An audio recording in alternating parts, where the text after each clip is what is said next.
The man who saved my life is the reason I needed saving. The truth about my hero.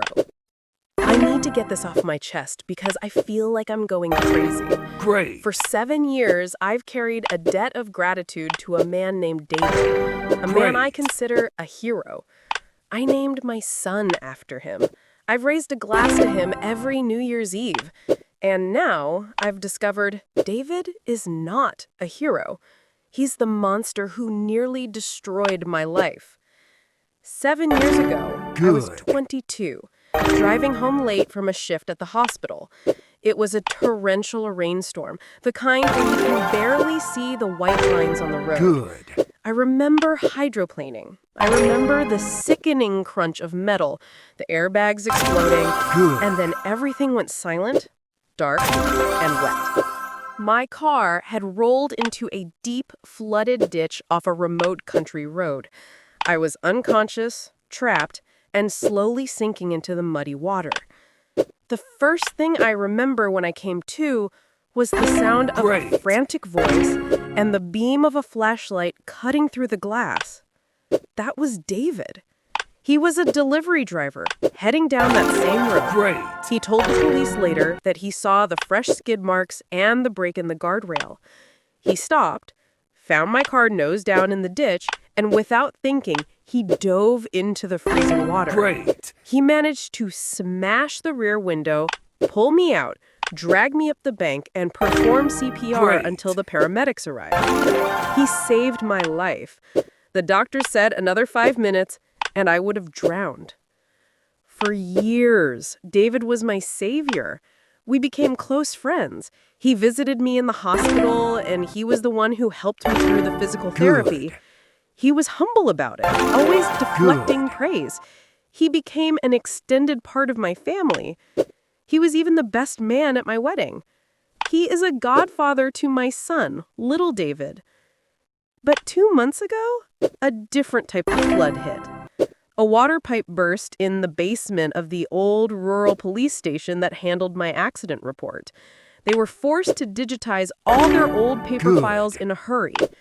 A junior officer handling the process found something strange and forwarded it to the chief, who happened to be the cousin of my husband's friend. My husband got a call last week. A quiet, terrifying call. The police chief wanted to meet us privately. He had the original accident file, which contained evidence that was never cataloged correctly 7 years ago. Evidence that would have painted a very different picture. We sat in his office, and he showed us the photos.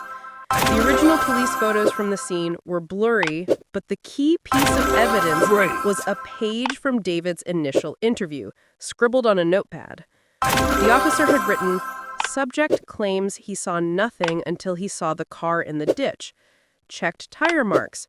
Subject's tires may be related to the skid marks 50 yards prior to impact. Subject hesitant when asked about speed."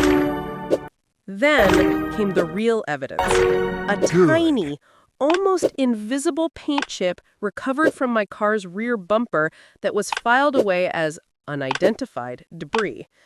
The lab result, recently re-examined during the file transfer, matched a very specific, rare shade of green paint used on a limited edition delivery van model, the exact model David was driving that night.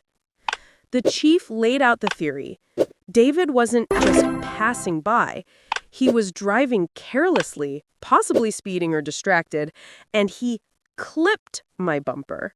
He didn't hit me hard enough to total my car immediately, but he clipped me at a crucial moment in the storm, causing me to hydroplane violently, losing control and sending me into the ditch. He didn't stop because he was a hero. He stopped because he saw the destruction his error caused. He didn't rescue me out of pure altruism. He rescued me because he knew that if I died, he would be facing a hit-and-run vehicular manslaughter charge. He turned his crime into an act of heroism to save his own skin. If you're on the edge of your seat right now, wondering how I confronted him or if I even have the courage to, you need to hit that subscribe button. This is one of the most unbelievable betrayal stories I've ever lived through. Great. And you don't want to miss the fallout. Click subscribe and turn on notifications for more stories like this. I went home and looked at little David, sleeping in his crib. Named after a Great. fraud. My entire recovery, my entire narrative of survival was built on a lie. Great. The scar on my leg isn't a reminder of a bad accident. It's a reminder of a criminal act. I haven't told Mark what to do.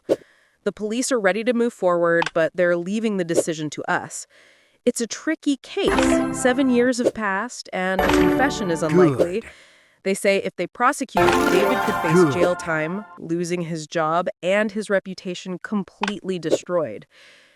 He's a father now, too. His wife is a sweet woman who worships the ground he walks on because he saved my life. Do I destroy a family to get justice for an accident he already paid for with 7 years of selfless friendship and a traumatic rescue? Good. Or do I let him walk free, forever knowing the man I trust most is the one who almost killed me? I see him every week. He plays with my son, and I watch him feeling sick.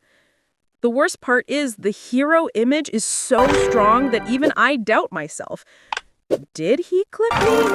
Or was he just the good man who helped? But the police chief wouldn't risk his career on a hunch.